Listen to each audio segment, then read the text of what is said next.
Na zyrtarët e dogonës së Vranjës edhe autoritetet serbe nuk i fajsojnë për këtë rast, është fajin kryesore kanë të komunës së Preshevës, të cilët nuk kanë qenë as pak të interesuar për të marrë këtë ndihmë.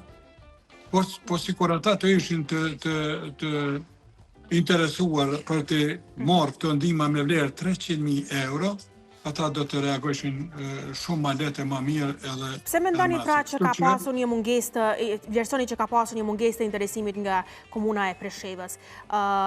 Keni marrë ndonjë përgjigje nga ana tyre, ndonjë arsyetim sepse? Jo, s'ka marrë kurfar përgjigje përveç Enkel Recepit, i cili ka qenë si organizator. Gjoja se nuk e dija ka kontaktuar me komuna, po jo. Ai tha një gjë e tillë, një vërtetim për me marrë nga kjo komunë, është e pamundshme sa nuk besojnë, tha mua. Cilë kanë qenë pra zyrtarët, ose me kë keni kontaktuar nga komuna e Preshevës, në mënyrë që nuk është përcjellur, themi kështu, kërkesa juaj ose... Ky djali Enkel Recepi ka qenë ai ka qenë i cili kemi kontaktuar tonë kohën, edhe në të mënyrën e vetë ai ka kontribu këti kësaj situate, mirë po korell që nuk mundet me shku ma tutje, edhe momenti që nuk le lejojnë doganierët, atëherë kërkojnë nga komuna, komuna ka qenë ditë e hënë, tha deri në të hanën tjetër, nuk kthejen ata, po edhe besoj tha që nuk na japin 1% tillë që e kanë. Do të thënë është deklaruar pra që besojnë që nuk do ta japin pëlqimin.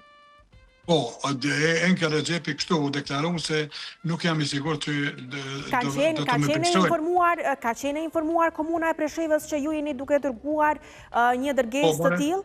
Po. Edhe kur do të mbri? Edhe kur do të mërin kretë, unë e këmë përcjell tani tonë situatën... Kanë qenë dakord që ta dërgoni dërgesën? Urna? Kanë qenë dakord që ju ta nisni këtë dërgesë? Po, kretë. Dhe në fund nuk janë përgjigjur? Edhe masa ne nuk janë përgjigjë, dhe ma unë shka është problemi, edhe ku qëndran problemit e këta njerëz, nuk e di, dhe ma unë nuk janë, unë e kontaktova edhe disa të Bujanovcit edhe të Preshevës, kanë Medvegjë, por nuk ka pas mundësi për me kalu atë, dhe kështu jemi detyru definitiv ta kthejmë në Suedi dhe nga Suedia për me dërgu për në Kosovë. Pra, mendon kjo dërgesë destinacionin e radhës ta ketë Kosovën? Kjo dërgesë ka mujtë shumë letë, sikur të shikon zyrtarët komunal të Preshevës, me na e dhonë vetëm 1% se kë donacion mund të shkojnë në Prishtinë pa kur farë problemi.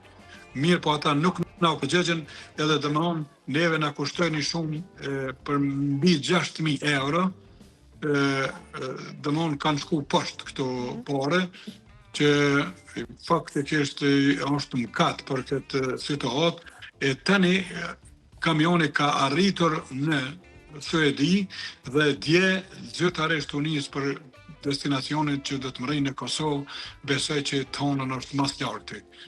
Janë të njoftuar organet në vendin tonë pra që do të vjen kjo dërgesë? Po, këtë jemi me Ilir Gashin, jemi të human, dëmon këta janë për herë që janë të interesuar për këtë ndihmë, edhe do të dërgojmë drejt për drejtë në komunën e Prishtinës.